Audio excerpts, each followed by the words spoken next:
This week on To the Contrary.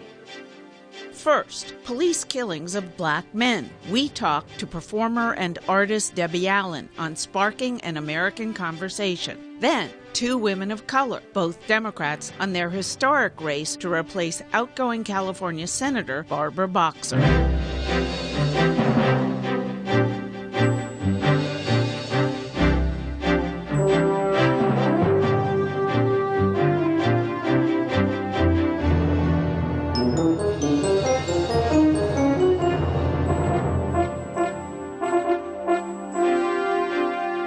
I'm Bonnie Urbay. Welcome to the Contrary, a discussion of news and social trends from diverse perspectives. Up first, shootings and protests. The spate of police killings of African-American males and some less publicized women in the U.S. is now so long, members of the Congressional Black Caucus took to the streets of Washington this week to demand action. Violence raged for some nights in Charlotte, North Carolina, where one of those men was killed, sparking protest marches, where at least one civilian was shot by another protester. The earlier shooting this week was in Tulsa, Oklahoma. In the presidential race, the two main candidates reacted quite differently. Donald Trump originally suggested a nationwide stop-and-frisk policy. He then walked it back, saying he meant only in Chicago. Hillary Clinton's campaign manager suggested national policing standards to restore bonds between communities and law enforcement. This week also marked the opening of the National Museum of African American History and Culture. Actor, dancer, producer, and director Debbie Allen was in attendance while her show, Freeze Frame, Stop the Madness, was about to open in Washington, D.C. next month. It addresses race and violence. Everywhere where we do this show, we have an incredible panel discussion. The audience will participate. We have got to do this grassroots, city by city by city, and people have got to come together, voice their concerns, and then do something about it. We have to have this. Nothing happens without a conversation. People have got to talk. We invited the NRA to come. They're not coming. I wanted them to come. I really did. No one's saying don't have guns. Harriet Tubman couldn't have helped abolish slavery without a gun. That is the truth. That is a fact. But do we need assault weapons on the street? So, Congresswoman, the Tulsa, Oklahoma officer was charged with manslaughter with amazing alacrity just within days of the shooting, whereas so many others have gone uncharged years later. Was it because she was a woman? The mayor is a woman, and we do know that public officials who are women are notably less corrupt. So who can be surprised that they would also be better at transparency? Well, I mean, I don't think it was because she was a woman. I think other than not releasing the footage, Charlotte has tried to do a lot of things better than a lot of other cities have done. I think that a lot of cities are now watching what has been happening for the past few years and don't want to be the city that's getting it wrong or the city that's just embarrassing itself. I hope it's a coincidence, but it's funny you asked that question because that's the first thing I thought. I'm like, they're going to make a guinea pig out of this woman. I don't think it's because she was a woman. I think she was charged quickly because she shot a man with his arms up who didn't follow her instructions fast enough. And I think that's a perfectly good reason. There's video that she's charged. Okay, well, when is this madness going to stop? You know, it's interesting, Eleanor, there was a Massachusetts court ruling that said it's okay for African American men to flee. And so many, I mean, starting with Michael Brown in Ferguson, Missouri, so many have been shot fleeing with their hands up. And the court said they have a right to be afraid. They have a right to run away. When are cops going to stop being trained to shoot people who are running in the opposite direction? Well, first of all, many of these people weren't even running. Their hands were up. But to your question, the operative word in your question was training. What we're really seeing is straight-out incompetence in the training of police officers. If the first thing you're taught to do is shoot, then that's what you're going to do. But you can shoot without shooting to kill. Yes. Well, officers are never shot. If they believe they're in danger, they're supposed to shoot to kill.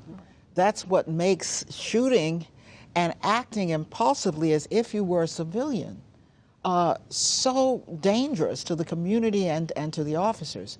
Look, there is a way to go about this, and some of the work that's come out of the Obama administration in reports just hasn't landed anywhere. But what I think you need to do is to take the parties. Who are the parties? They are the police, they are the community, and they are public officials. See this table? It is round. If all of those people were to be seated and to have a discussion, I believe we could develop new policies that all could buy into.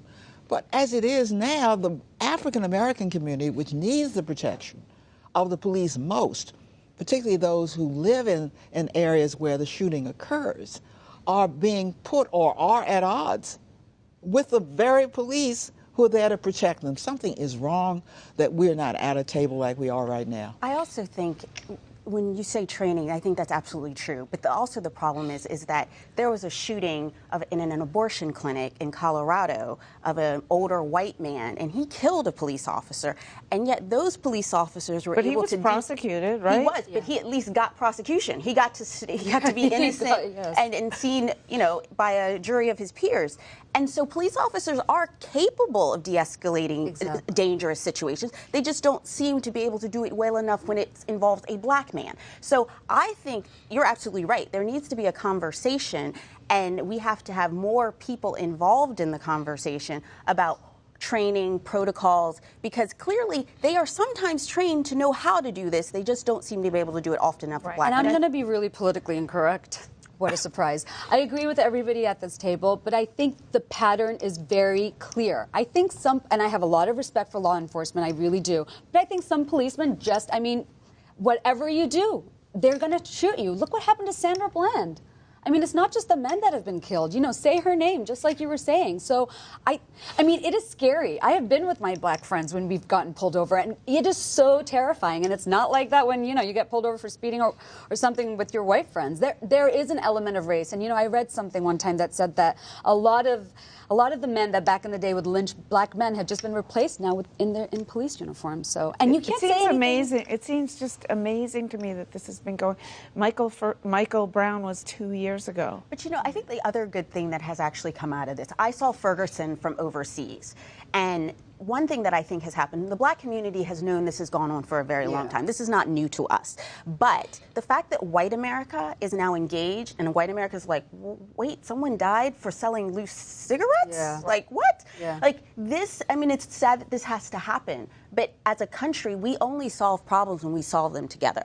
Your thoughts, Ash, and then we'll move on. Absolutely. To everybody's point, and I want to go back to training, because the problem is that use of force training is actually very expensive. I think protocols could be a good first step. Obviously, coming to a table would be a very good first step. But there is a group, the Law Enforcement Legal Defense Fund, that does have a training simulator, a use of force, and I've gone through it, and it is very difficult, even when everything is fake and simulated. But it is a very expensive process, and so when you have police units that are small or in small towns or are large but don't have a lot of funding because they cover a wide area, it is difficult to train people, and that becomes a problem. So we really need to have to figure out how we're going to address that.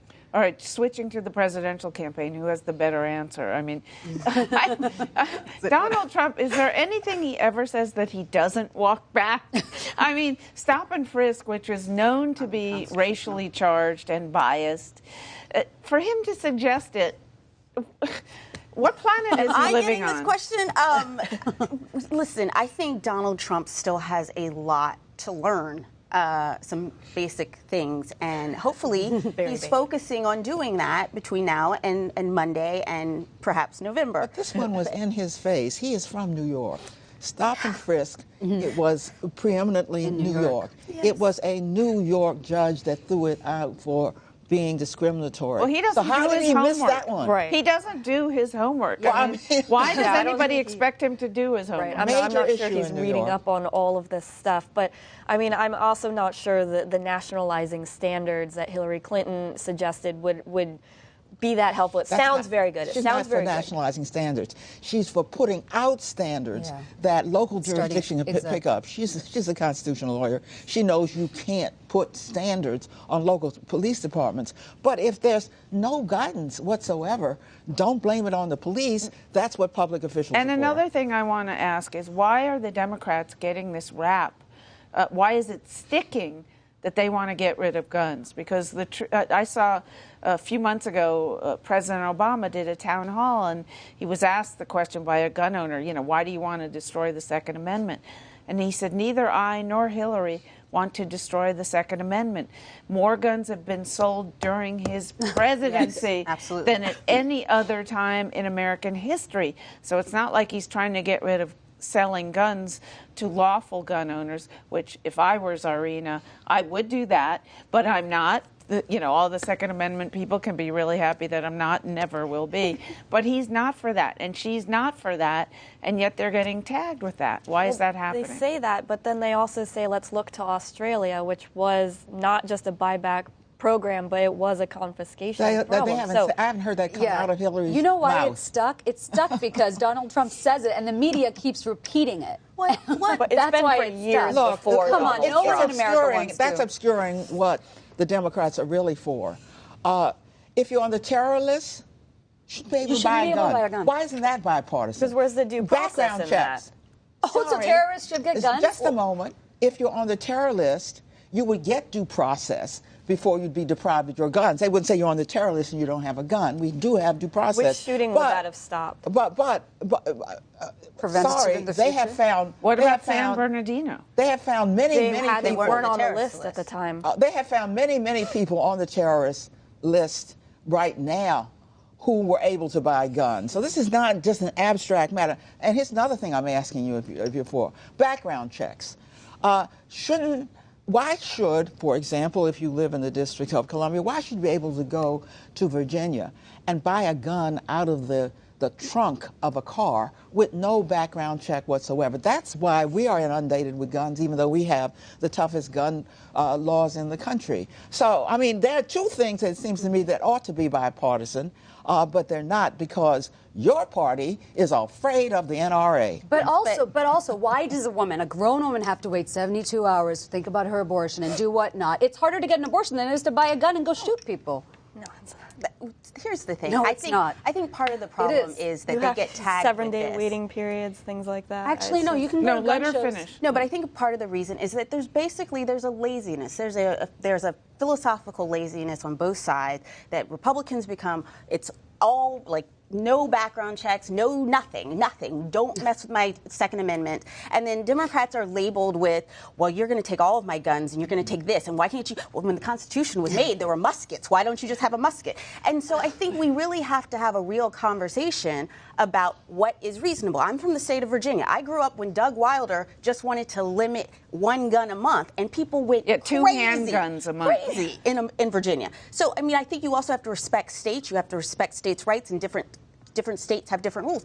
But we have to at least get a little bit more mature about how we talk about this. Last question, starting with you, Ash. Who's going to win the debate on Monday? Well, I think they're both going to. This is going to be the really dumb answer. Both win and both lose. There's a very low bar for Trump, and so he just has to pass that. Hillary is going to have a much higher bar, but I think when it comes to policy, Hillary is going to be able to speak policy, whereas Trump's going to say things like stop and frisk and then have to walk it back the next day. I tell you, I don't want a president who's been judged on the curve, but that's exactly what's going to happen to Hillary. I think Trump might win it, only for this reason. There's like 100 million people that are tuning in, and I think he's going to have a lot of zingers. Yeah. And I think, unfortunately, that's where we've come as a country, that it's who gets the best zingers, and I think Donald Trump will beat her own zingers. It's soundbite nation, and you know, I'm already looking at Bermuda. You know, I've got one foot out. I'm a Muslim. I'm gonna run. All right, let us know what you think. Please follow me on Twitter at Bonnie or Bay. There's an historic Senate race taking place in California this political season.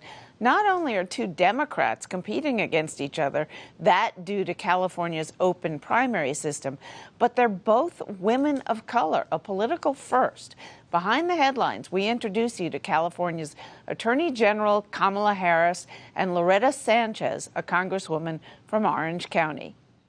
California's no stranger to female senators. Both the state senators are women, Barbara Boxer and Dianne Feinstein, and have been for more than 2 decades. Boxer's decision to step down opens up the first Senate seat from that state in a long time. Perhaps due to that, neither candidate wanted to make much of the fact they are women or women of color running against each other. When I first was elected DA of San Francisco, when I was the first elected Attorney General of California, reporters would come up to me with this very original question, and they'd put a microphone in front of me and they'd say, "So, what's it like to be the first woman, fill in the blank?" And, you know, first thing I'd look at them and I'd say, well, I don't really know how to answer that question. I ran because I believed I was the best person to do the job. And that's why I'm running for United States Senate, regardless of who my opponent is. It's the first time under the new system that we have in California that 2 Democrats move forward to the general election. And of course, the first U.S. Senate seat we've had open in 24 years. And it happens to be 2 women, one from the San Francisco area, who it happens to be half African American, and one from the South, me, who happens to be Hispanic. So, you know, we have an election in November. Attorney General Harris is more progressive than Representative Sanchez, and Harris has the California Democratic Party's support, a big advantage and one that has helped her run consistently, about 16 points ahead of Sanchez in the polls and even further ahead in the primary. Neither candidate is a big believer in polls. I have a very conflicted relationship with polls. When I first ran for district attorney in San Francisco, I started out at 6 points in the polls, which, if folks don't know what that means, that's 6 out of 100. No one thought I could win. On election night in the attorney general race, my opponent declared his victory. So I tend not to believe polls. I think that the only poll that counts is on election night. You know, there's an old saying that you either run without an opponent or you run scared. I am a student of that school of thought, so I am running scared until November 8th. What is happening is that in the primary that we just had, about 30% of the voters show up. Those are the party faithful, more left of the left in the case of Democrats, in the case of Republicans, the more conservative ones. So she's from San Francisco, that's what we consider the left of the left, so her people tend to show up that would vote for her. And in the Southland, it's June. We're on vacation, we're at the beaches, we're waiting for our kids to get out of school, so we're not paying attention. But then in a November presidential campaign, about 80% of the voters show up. 2/3 of them are from Los Angeles and South, and a majority of them, a lot of them, those additional voters will be Latino. So the demographics play out in November to my favor versus what happened in the primary. I asked each candidate what her main focus will be in the campaign. Moral imperative of our time is to get the comprehensive immigration reform bill done. We've been working on infrastructure, water, which is so important to California. I mean, when she went before the editorial boards, they asked her, what's your plan for water? And she goes, conservation. Well, excuse me, I'm from the South, you know, we'll stop taking showers for a while, but that's not a policy for the future. I think one of the most important issues in the race is who is in a position to actually lead based on a track record of accomplishment. But the work that we've done on everything that deals with exploitation of girls and women in terms of them being in the criminal justice system, to the work of bringing relief to homeowners who were devastated by the foreclosure crisis that hit this country, to the work that we need to do around really fighting back against the science deniers in Washington, D.C. The very first project I championed when I came to the Congress 19 years ago, and over 5 years brought the money back, We have the largest recycling plant of water in the world in my district. In fact, 90% of the water the people I represent use is completely recycled. We can do that up and down California. We need to build infrastructure. We need to have policies about areas that have water that can move water to where we need them. What we're seeing with El Nino and climate change is that when water does come, it comes down very rapidly. And because we haven't built any infrastructure over the last 40 years to capture that water, it all goes out to the oceans. We need strong leadership that recognizes climate change is real, and there is work that we can do to mitigate its harm. There's the work that we need to do to reform the criminal justice system. I've long worked on that. In fact, I wrote a book back in 2008 called Smart on Crime. Both candidates believe Donald Trump's presidential candidacy at the top of the Republican ticket will be a big boost for them. When we have an election cycle that is suggesting that our country would somehow tolerate the idea that we would deny people entry into our country because of the God they worship, when we have people who want to be leaders who are suggesting that an individual cannot be a judge in a court of our land because his parents were born in Mexico. We know that the challenges are really great right now, and it requires those of us who are prepared to and have a track record of fighting for our ideals to stand up and say that's not who our country is. And we want leadership that reflects the best of who we are, not the worst of who we are. It actually helps me because immigrant communities are with me. The Vietnamese American community is completely with me. The Korean American community, the Chinese American community, a lot of the Indo-American community, the Romanian American. It's just amazing to see the communities that are with us. And of course, the Hispanics. In California, when you talk about Hispanics, there's a lot of Central Americans, but got to be 80% Mexican American.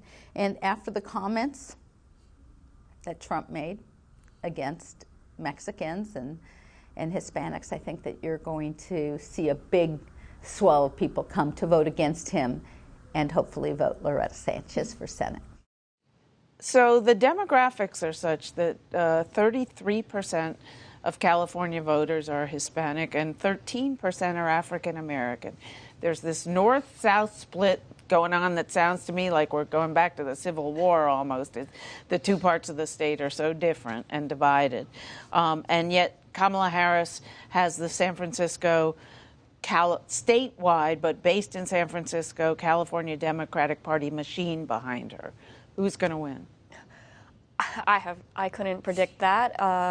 I'm not really a betting person, but I think what's going to be really fascinating about this race is the Democratic Party of California is going to have this really interesting case study where they have two candidates running. They're going to be able to see, okay, how much of the African-American vote does Sanchez get? How much of the Hispanic vote does Harris get? What part of each of their approaches earned those votes? And going to really be able to look going forward, what do we need to say, even though, I mean, California is kind of already Democrat. But at least in local races, they'll be say what works on each community and without, really having to worry about a Republican. As a matter of fact, it's really some of the indications already in. It's very interesting that Sanchez, this is my very good friend and colleague, running on the Hispanic vote, and yet Hispanics in larger numbers are voting for Kamala. So the most important thing about this race is, to me, that two women of color are running against each other and running respectably and well. Take note, men, on how you ought to do it. Should there have been the California's open primary? You just vote down ticket. Doesn't matter what party you're in or who you vote for, and we end up with two Democrats. Is that fair? You know what? I think that's what the California voters want. So California always does things a little differently than the rest of the world, and that's okay for California. Well, I think even Louisiana has an open primary. I think that's a great thing because I think states should determine what best suits their voters. But I do think it's a wonderful thing that you do have two women of color running for this office. And I also think, regardless of the fact that I'm a Republican, I also think it says a lot that California has had two women senators for so long and that they are now choosing between two women of color for Senate. So I think that shows, politics aside, I think that shows a lot about the progress we've made as a people together. Exactly. I think it totally represents the changing face of America. And, you know, currently America is ranked 75th, I think, in the world for a number of women in government. So to see two women... Parliament, in the federal legislature. Yeah, but it's so amazing to see in a state like California to have two women. So I think it's fantastic. All right. That's it for this edition. Please follow me on Twitter and visit our website, pbs.org/tothecontrary. And whether you think or whether you agree or think to the contrary, see you next week. So,